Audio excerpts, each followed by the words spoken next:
의대는 어떻게든 계속 먹고 살 거야. 이런 인식을 심어주는 거죠. IMF 시대 이후로 25년 이상 지속되어 온 현상 같은데 의대 증원을 하겠다? 많은 인재들을 현실에 안주하도록 만드는 게 방법이다. 지금 숫자 증원이 본질적인 문제라기보다는 전달 체계, 그리고 수가 현실화 이런 문제들이 의료 영역에서 논의돼야 되는 정책 과제라고 토론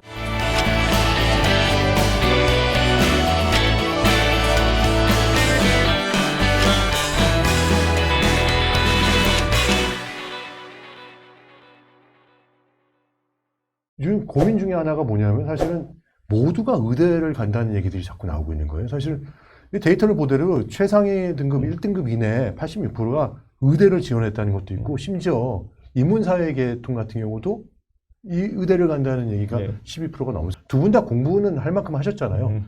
이런 쏠림 현상 같은 경우를 봤을 때 실제 이게 구조적인 문제로서 지속적으로 강화될 것인지 일시적 현상으로 이걸 해소할 수 있는 것인지 어떻게 생각해요? 이 일시적 현상이라고 하기에는 제가 오래됐죠. 본 것만 해도 IMF 시대 이후로 거의 한 25년 이상 지속되어 온 현상 그렇죠. 같은데 어떻게 보면 이공계 연구원들 위주로 먼저 구조조정이 일어나면서 기존엔 사실 뭐 수석하면 물리학과, 전기공학과 가던 시절에서 사람들이 그렇다고 하면은 사회적인 지위나 소득이나 이런 안정성을 그래도 보장받을 수 있는 좀 채널이 그나마 의대가 좋구나라는 현상이 그렇죠. 지금 점점 더 심화되고 있는 거잖아요. 그러니까 예전에는 다른 산업이나 분야에서도 이렇게 평균이 어느 정도 인정이 유지가 되고 업사이드가 상방이 열려 있었다라는 느낌을 줬다고 하면 지금은 사실 의대 말고는 그런 다른 대안들을 학생들이 못 찾고 있고 그런 노동시장의 현상이 입시 경쟁에도 반영이 되고 있다. 이거 어떻게 대안이 있을까요? 당에서 최고위원이신데. 아니, 제가 무슨 당의 입장을 뭐 대변한다기보다는 사실은 뭐 얼마 전에 뭐 KBS 다큐도 있었죠. 인재전쟁이라고. 그렇죠. 뭐 공대에 미친 중국 그리고 의대에 미친 한국이었나요?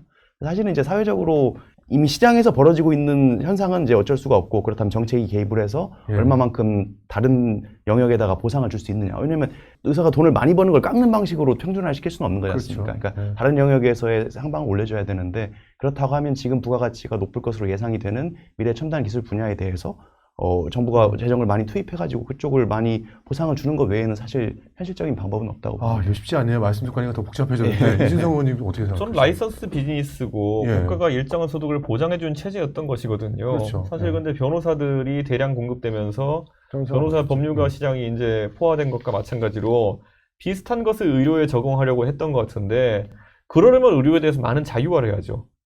변호사 시장이 저렇게 된 거는 변호사는 자유화된 시장이고 자유영업을 하는 시장인데 그런데 거기에 수를 증가시켜 버리니까 그렇게 된 거거든요. 근데 지금 의료 시장 같은 경우에는요 정말 가격도 정해져 있고 거기 되게 규제 시장이거든요. 근데 거기다가 지금 사실상 제가 봤을 때는 뭐 계속 수요를 이제 늘려나가는 상황 속에서 지금 문재인 정부 시절에 보면 수요 늘리기를 계속 했잖아요. 문재인 케어라는 걸 하면서 MRI도 싸게 만들어줘. 거기다가 뭐 각종 한방 치료라든지 이런 것들 계속 늘려가고 있잖아요. 일부러 그거를. 그런 상황 속에서 소득이 줄어들거나 이러진 않겠죠. 그러니까 선호가 계속 올라가는 거겠죠. 그러니까 저는 좀 한 가지 그 방향성을 가지고 가야 되는데 의료가 그러니까 필수 의료, 핵심 의료 중심으로 갈 것이냐 아니면 그런 식으로 계속 뭐라 해야 될까요? 선심성 복지 서비스 확대의 기로로 갈 것이냐 이런 거에 따라서 의대는 어떻게든 계속 먹고 살 거야.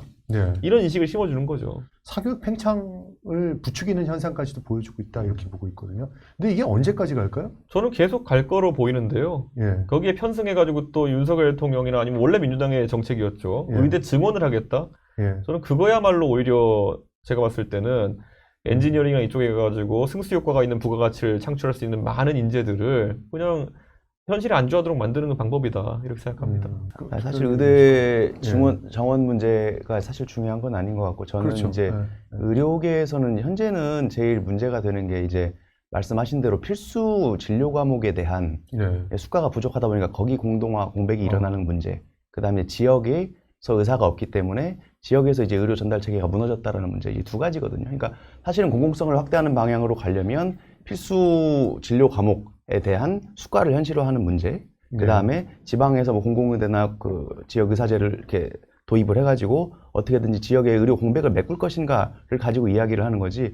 사실 뭐 의대 증원 문제는 지난 윤석열 정부 때 주로 문제가 이슈가 됐던 얘기고 뭐 문재인 케어로 의료 수요를 증가시킨다라고 하긴 저는 사실 납득하기 어려운 게 어차피 의료 분야에 있어 수요는 지금 현재 저출산 고령화 사회가 예상되는 상황에서 앞으로 계속 늘 수밖에 없어요. 그러니까 의료에 대한 수요는 기본적으로 지금 늘 수밖에 없는 구조 하에 그렇죠. 우리가 그건 인정을 하고 거기에 맞는 뭐 숫자를 증원시킬 수 있겠죠. 근데 사실 지금 숫자 증원이 본질적인 문제라기보다는 아까 말씀드린 전달 체계 그리고 수가 현실화 이런 문제들이 의료 영역에서 논의돼야 되는 정책 과제라고 뭐 토론하자가 아니면 의료비 증가가 이제 가시화되고 예를 들어 아까 전 개발자로서 제가 그렇죠. 제 효율이 그냥 100배 이상 증가를 느껴요. 그렇기 때문에는 의료에 있어서는 그걸 인정하지 않는 거예요, 지금. 그러니까 오히려 의료에서 만약에 개혁적인 방향으로 나가려 그러면은 의사들과 협의를 해야 되는 게 이런 거죠. 아, 그러면은 의료에 있어가지고 최대한 AI를 많이 활용할 수 있게 해가지고 규제나 이런 것을 풀고, 그리고 영상 판독이라든지 이런 데부터 시작해가지고 한 의사가 많은 환자를 볼 수 있는 형태로 진화하자라는 것이 예를 들어 개혁신당이나 아니면 의료계의 주장에 가까운 것이고, 그러면은 앞으로 의료 수요가 드러나니까 계속 의사 수를 늘리자. 근데 이거는 누가 봐도 이제 전자에 해당하는 것이 다른 직역과의 그런 균형에도 맞는 것이거든요. 그러니까 이거를 지금 인정하지 않고 그냥 계속 늘려야 된다. 그리고 지역 의사제 같은 거 하면 지역의 의사를 확충할 수 있다? 천만에요. 제가 봤을 때는 지역 의사제를 두는 순간, 자 그럼 전국에서 영업할 수 있는 의사와 지역에서 꼭 할 수 있는 의사는 면허의 가치가 다르고, 그러면 이건 열화된 면허입니다. 이 열화된 면허에 지원하는 사람들은 그 온전한 면허에 지원하는 사람보다 의료 서비스 품질이 떨어질 거라고 많은 사람이 생각하겠죠.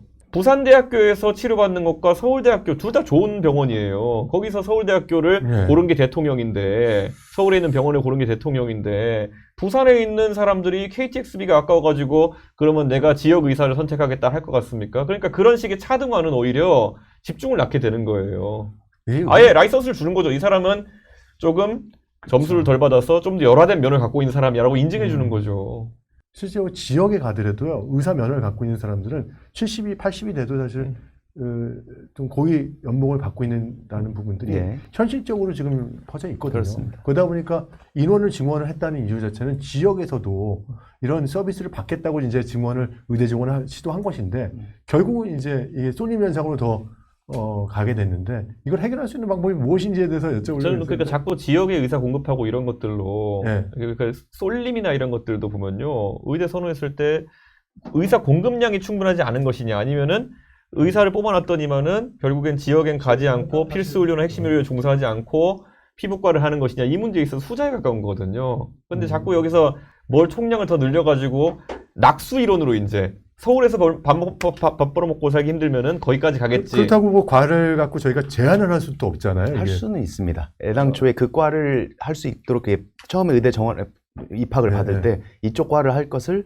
예정하고 뽑을 수는 있죠. 근데 다들 왜 선택을 나중에 가서? 그런데 그러면 그렇게 했을 때 오히려 지역의 의료 사정이 나아지느냐? 예를 들어 이 의사는 이비인후과만 할 수 있는 사람이야. 근데 어떤 읍내에 갔더니만은 사실 지금은 의원 차려놓고 모든 과목 다 보는 분들이 있을 텐데 특정하게 되면 오히려 거기에 병원을 만들 이유가 없는 상황인 거죠. 제가 얘기하는 게 지역에 산부인과가 없는 것이 애를 안 낳아서냐, 아니면 산부인과가 없어서 애를 안 낳는 거냐.